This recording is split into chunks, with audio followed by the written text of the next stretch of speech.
موسیٰ علیہ السلام اور حضرت خضر کی ملاقات ایک سمندر کے کنارے پر ہوئی۔ لمبا واقعہ۔ حضرت موسیٰ علیہ السلام نے اللہ رب العزت سے درخواست کی، مشہور اور طویل حدیث ہے، میں خضر سے تیرا دیا ہوا علم کچھ حاصل کرنا چاہتا ہوں۔ اللہ رب العزت نے راستہ بتلا دیا، ایسے ایسے جاؤ، وہاں ملے گا میرا بندہ۔ تو ان کے ساتھ رہے کچھ دیر، کچھ زمانہ، کچھ دن گزارے، لیکن حضرت موسیٰ علیہ السلام ان کے کیے ہوئے کاموں پر صبر نہیں کر سکتے۔ صبر کرتے بھی کیسے؟ جس کشتی والے نے ان کو بٹھا کر دریا کے پار نکال دیا، ایک پیسہ بھی نہیں لیا، حضرت خضر نے اترتے ہوئے اس کا ایک پٹلا اکھاڑ کے اس کو عیبدار بنا دیا۔ بڑا تعجب ہوا، عجیب آدمی ہے، ایک تو بیچارے نے احسان کیا ہمارے ساتھ، کوئی پیسہ بھی نہیں لیا، دریا کے اس کنارے سے اس کنارے پہنچا دیا، کتنے پیارے انداز میں ہمارے ساتھ پیش آیا ہے، بجائے اس کے کہ ہم اس کا شکریہ ادا کریں، انہوں نے اس کی کشتی ہی خراب کر دی۔ تو کہا یہ کیا کیا؟ کہا دیکھو میں نے کہا تھا نا کہ تم صبر نہیں کر سکو گے۔ کہا اچھا میں بھول گیا، اب اعتراض نہیں کروں گا۔ استاد کیا کر رہا ہے؟ شاگرد کو اعتراض نہیں کرنا ہے، یہ پہلے طے ہو گیا ہے۔ وہاں سے چلے ایک بستی میں، بہت سارے بچے کھیل رہے تھے، اچھے پیارے بچے ویسے ہی پیارے لگتے ہیں۔ ایک بڑا خوبصورت بچہ گئے اس کے پاس، اس کو پکڑا اور زمین سے دے مارا، وہیں مر گیا۔ عجیب آدمی ہے، ان بیچارے بچوں نے کیا کیا تھا؟ کسی نے گالی نہیں دی، کسی نے کوئی گستاخی نہیں کی، کچھ بھی نہیں کیا، اور اس بچے کو مار دیا۔ یہ کیا کیا آپ نے؟ کہا میں نے کہا تھا نا کہ تم صبر نہیں کر سکو گے۔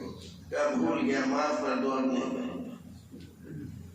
پھر چلے آگے، چلتے چلتے تھک گئے تھے، بھوکے بھی تھے، ایک بستی میں پہنچے۔ بستی والوں سے کہا ہم مسافر ہیں، تمہارے مہمان بننا چاہتے ہیں، ہمیں کچھ کھانا وانا کھلا دو۔ اتنے نالائق بستی والے، کسی نے یہ نہیں کہا ہمارے گھر چلو کھانا پانی ملے گا، سب نے انکار کر دیا۔ حضرت خضر نے دیکھا ایک دیوار گرنے کو ہے، تو اس دیوار کو درست کر دیا۔ مفسرین تو یہ بتلاتے ہیں کہ اس سے ٹیک لگا کر کھڑے ہو گئے اور پھر وہ سیدھی ہو گئی، گرنے سے بچ گئی، جھکی ہوئی تھی، جو کچھ بھی ہو، بہرحال دیوار کو صحیح کر دیا۔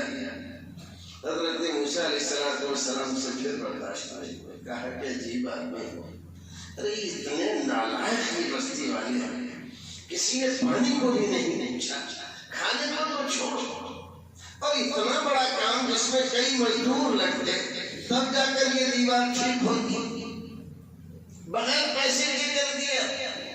یہ اتنے نالائق لوگ ہیں، ان کا کام کرنا چاہیے۔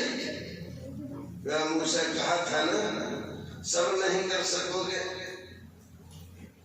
کیا غلطی ہوگی؟ کہا غفراکم بینی و بینک، اب یہ جدائی کی گھڑی آ گئی ہے، اب ہم اور تم ساتھ نہیں رہ سکتے۔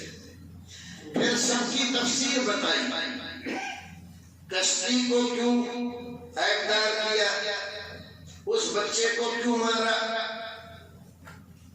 اور یہ دیوار سیدھی کیوں کر دی۔ تو دو باتیں چھوڑ کر یہ تیسری بات بتاتا ہوں، بتلا کے دیکھو، یہ جو دیوار تھی نا یہ دو یتیموں کی تھی، دو یتیم تھی، اور اس دیوار کی جڑ میں ان کے باپ میں جو نہایت ہی نیک دیندار آدمی تھا، ان یتیموں کے لیے کچھ چھپا کر گاڑ رکھا ہے۔ اس زمانے میں سونے چاندی کے سب کے چلتے تھے، کا ایک خزانہ اس دیوار کے جڑ میں گاڑ رکھا ہے، اگر دیوار گر جاتی تو دیکھ رہے بستی والے کتنے نالائق ہیں، سب لوٹ لے جائے، اور وہ بیچارے یتیم ایسے ہی رہ گئے۔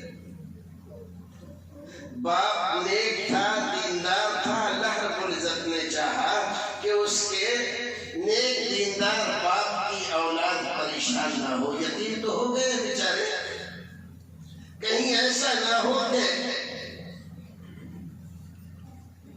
کھانے پانی کو محتاج ہو جائے اور مانگتے پھریں۔ تو اللہ رب العزت کی رحمت جوش میں آئی اور ان کے کھانے پینے کا انتظام کر دیا۔